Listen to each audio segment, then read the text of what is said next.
In today's video, I'm going to be fitting this fuel filter to my 2009 BMW 330d. It's an E90 with the N57 engine.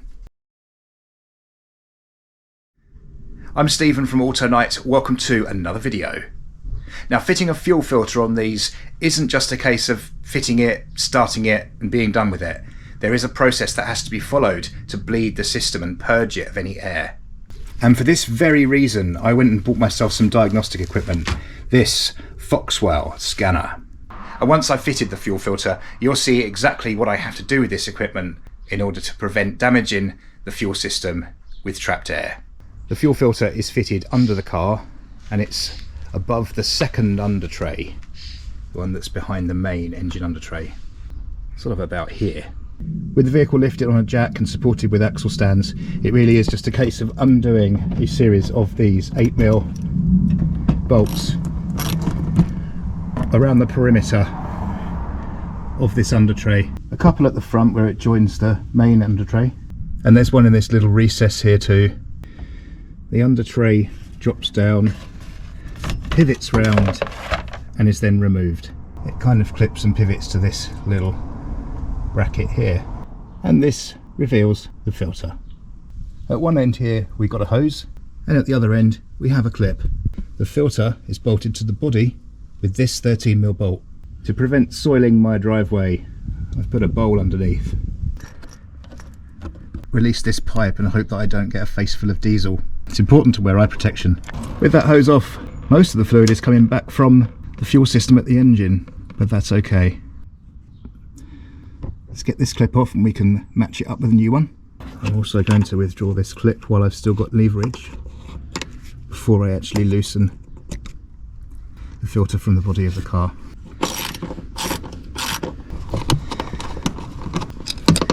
With the securing bolt removed, I can now allow this to drop down and it can drain quite happily there. The filter can be removed from this heater here.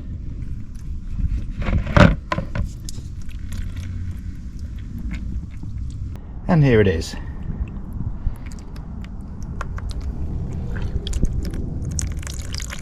Moving this into a clean environment, I now need to loosen this T20 and transfer this bracket over to the new filter.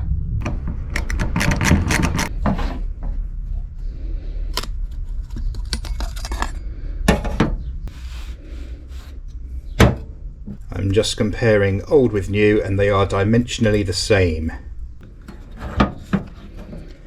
And we refit this. Can use the old one as a reference point so I get it in the right place. It's kind of about there. We can make final adjustments when it's on the car.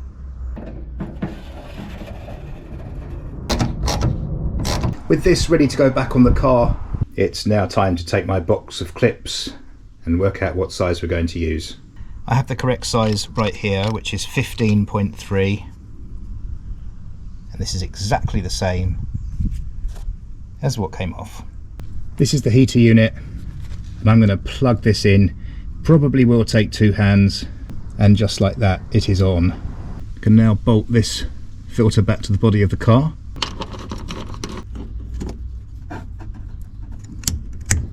Refit the pin, clip. Got the clip over there. Remove the protective cover. Pipe in position and crimp. Just a final tightening of the mounting bracket and the fuel filter is fitted.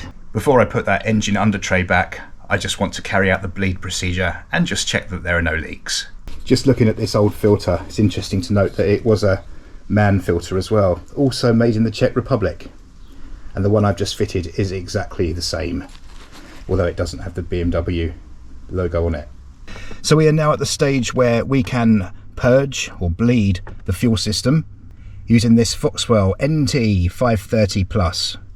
I've just bought this.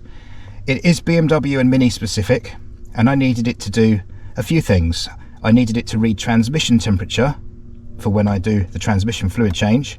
I also needed it to be able to purge this fuel pump, fuel system, when I change this filter. And I needed it to code as well, and this does code injectors and things like that.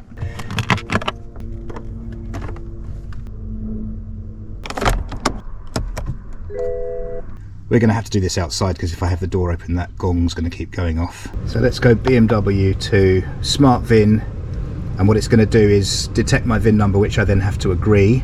So I've just agreed the VIN number. That's my model. F3 to agree that. Now we go into service,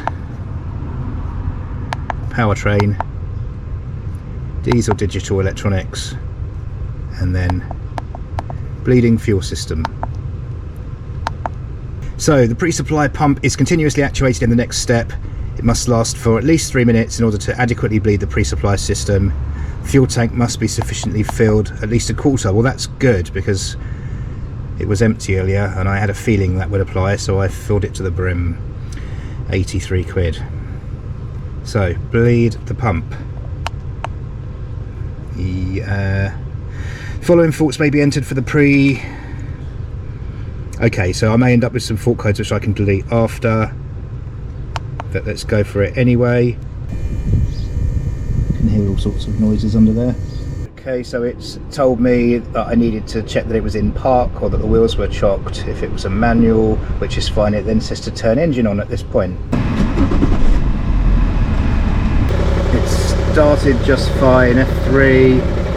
The idle speed is increased and the rail pressure control is switched to pressure controlled in the next step. Run engine at idle speed. Yes.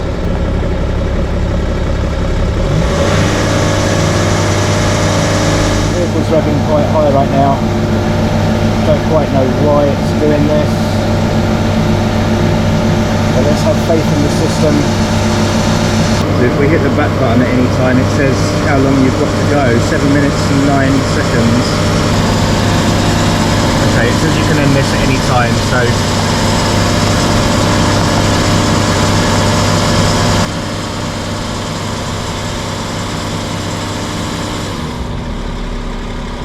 okay. Seems it's finished. I think the software is a little bit clunky on the Foxwell.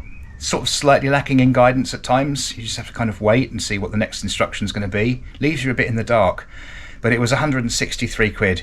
It's not exactly dealer level. After a quick check for any leaks, and because everything looks fine, I can put the under tray back on. As you can see from the amount of diesel that we actually lost here, it would have been quite a big ask to have expected it to have bled that much air without that bleeding process. So I'm glad I did things properly. The fuel passing through the pump serves as the lubricant for the pump, so if it's running dry, that can only be doing it serious damage. So that's another job that I can strike off the list as this vehicle approaches 100,000 miles. It is going to get the rest of the service items changed, but this is the one that was the most demanding because it needed that process after the fitment. Now there is something else that I want to show you on this car, but it's going to have to wait until it's dark. And this is thanks to another YouTuber who gave me the inspiration. More about this in another video. But that's it for this one. I hope you enjoyed it. I look forward to seeing you again very soon. Please don't forget to subscribe. Thank you and goodbye.